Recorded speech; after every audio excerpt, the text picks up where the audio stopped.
मूलभूत वाचन लेखन क्षमता दृढ़ीकरण कार्यक्रम के अंतर्गत हमारा आज का जो घटक है वह है कक्षा चौथी से विषय गणित और घटक का नाम है संख्या ज्ञान।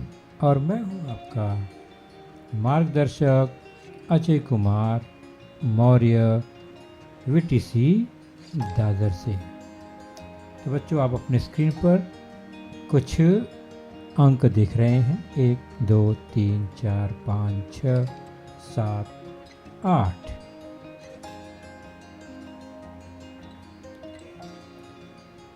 ये अंक आपने पहली से ही सीखा है गिनती संख्या वस्तुओं को गिनने के लिए।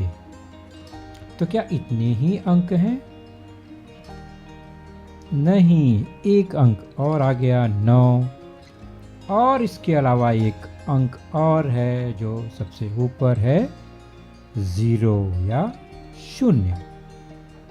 तो गणित में 0 से लेकर 9 तक के अंक हैं। इन्हीं अंकों को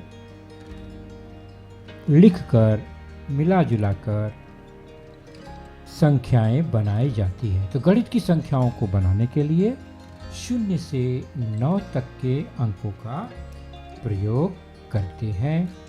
जैसे उदाहरण देखते हैं।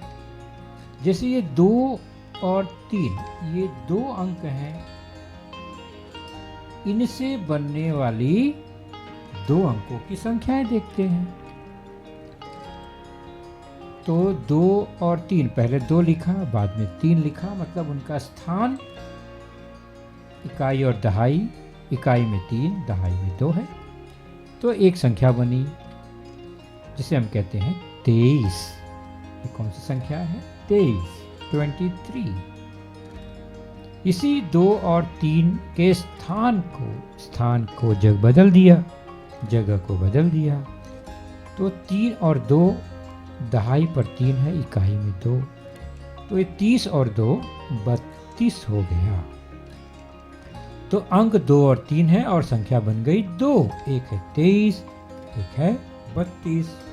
तो 2 अंकों वाली 2 संख्याएं यहाँ पर बनी 2 अंकों से। दूसरा उदाहरण देखते हैं। ये 3 अंक हैं, 1 5 और 9।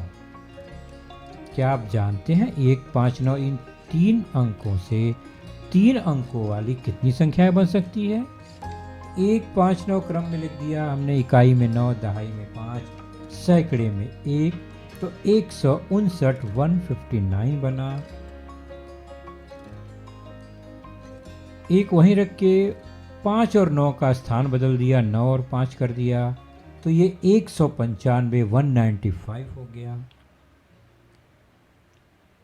अब 5 को पहले लिखकर 1 और 9 का उपयोग करते हुए 519, 5 सैकड़े के स्थान पर रखकर 1 और 9 को बदल दिया तो 591 591। 2 बार 1 2 बार 5 हो गया सैकड़े पे। अब हम शुरू करते हैं 9 से। तो तीनों अंकों से शुरुआत करते हुए 2 2 बार देखते हैं। तो 915 915 915 और उसके बाद 951 951। इस तरह से 6 संख्याएं बनी हैं 3 अंकों के प्रयोग से, 3 अंकों वाली।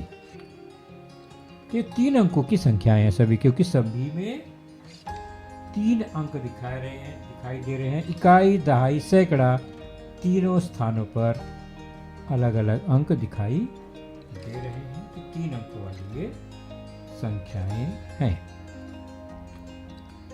इस जानकारी को आगे बढ़ाते हुए अगर 4 अंकों का उपयोग करते हुए हम कौन कौन सी संख्याएं बना सकती हैं? हम क्या कर रहे हैं? हर अंकों का उपयोग एक ही बार करते हुए उनके स्थान को बदल कर संख्याएं बनाते हैं। तो ये 4 अंकों वाली संख्या बनी। 8000, हजार के स्थान पर 8, सैकड़े के स्थान पर 7, 700 और इकाई दहाई मिलाकर 60 4 64। 8764।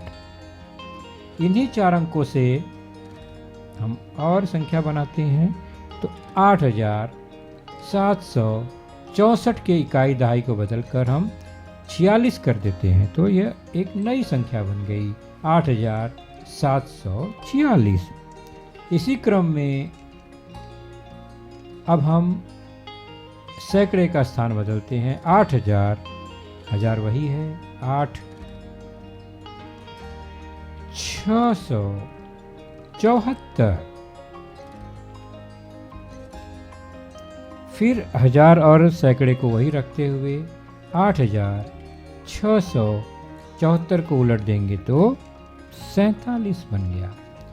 इस तरह से प्रत्येक अंक का एक बार प्रयोग करते हुए हमने यहाँ 4 संख्याएं बनाई 4 अंकों वाले, लेकिन इससे अधिक संख्याएं बन सकती हैं। आप कोशिश कीजिए। कुल मिलाकर 4 अंकों से 4 अंकों वाली 24 संख्याएं बनेंगी। 4 तो मैंने बना दिया। तरीका क्या है?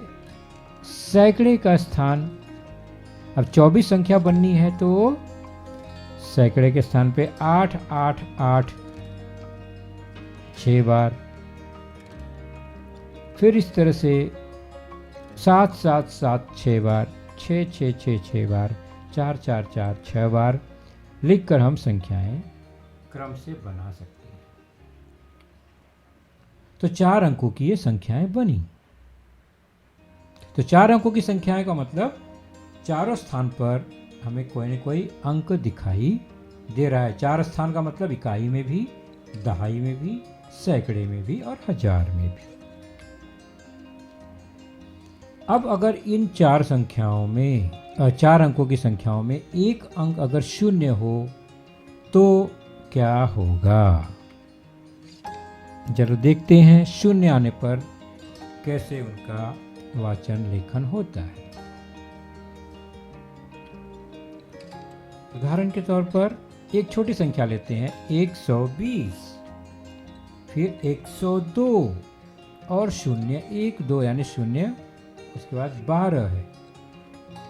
ध्यान से देखेंगे शून्य कहाँ पर है, तो पहली संख्या में शून्य इकाई में है, यानी सबसे छोटे स्थान पर, तो इकाई पर शून्य। दूसरी संख्या में शून्य जो है दहाई के स्थान पर है, लेकिन वह दूसरे नंबर पर यानी सबसे छोटे स्थान पर न होकर थोड़ा बड़े स्थान पर है, दहाई पर। और यहाँ पर 3 अंकों में से शून्य जो है ये सैकड़े के स्थान पर दिखाई दे रहा है, यानी सबसे बड़ा स्थान है। 3 अंकों में सबसे बड़ा जगह सैकड़े का है और सबसे बड़े जगह पर शून्य है, तो क्या होगा?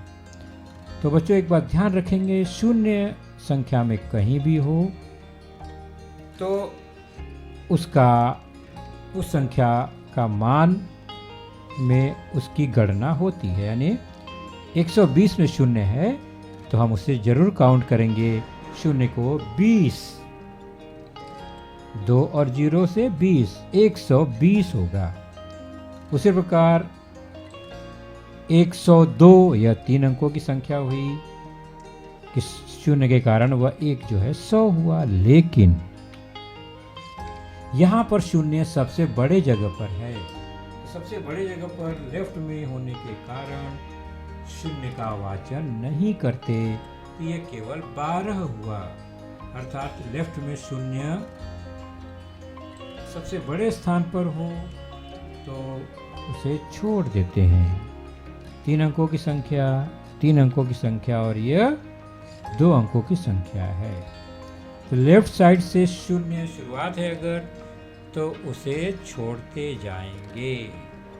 तो ये 2 अंकों की संख्या हुई 0 12। तो यदि संख्या के सबसे बड़े स्थान पर शून्य हो तो उसे छोड़कर ही बढ़ा जाता है। उसे छोड़ने के बाद अगले स्थान पर भी शून्य हो फिर उसे छोड़ देंगे। तो इस तरह से, क्योंकि वाचन की शुरुआत शून्य से नहीं करते। आगे देखते हैं कुछ उदाहरण, जैसे 0 3 0 0 3 0, तो 0 से शुरुआत है इसलिए इसको नहीं पढ़ेंगे। 0 को छोड़कर 30 हुआ तो यह 0 30 के बराबर हुआ और यह 2 अंकों की ही संख्या हुई। 0 फिर 5 2 6 3 है तो 0 छोड़कर यह इकाई दाई सैकड़ा हजार 4 अंकों की ही संख्या बनी। 5263 4 अंकों की संख्या। फिर यहाँ पर 0 5 या 0 5 है तो 0 छोड़कर वह अकेला 5 है, यानी 1 अंक की ही संख्या 5 है यहाँ पर। तो बड़े स्थान पर 0 होगा तो उसे हम छोड़कर ही उसका मान लेते हैं, संख्या को पढ़ते हैं। ये बहुत जरूरी बात है। चलिए आपके लिए एक छोटा सा स्वाध्याय इसी पर आधारित। दी गई संख्याओं को ध्यान पूर्वक पढ़कर सारणी पूर्ण करो। क्या है सारणी में देखते हैं। तो ये संख्या है 1234, 4023, 68, 68, 680, 680। 0 से शुरुआत है इसलिए मैं इसे नहीं पढ़ रहा हूँ। 06 तो केवल 6 होगा और 06123 तो ये 6123 हुआ। तो हमें करना क्या है, तो सारणी बनाते हैं। सबसे पहले उन्हें पढ़ना है 1234 और बगल में लिखना ये कितने अंकों की संख्या है, तो 4 अंकों की संख्या हुई। इसी प्रकार ध्यान पूर्वक देखते हुए प्रत्येक संख्या के सामने उसका वाचन कैसे करते हैं और वह कितने अंकों की संख्या है इसे हमें लिखना है।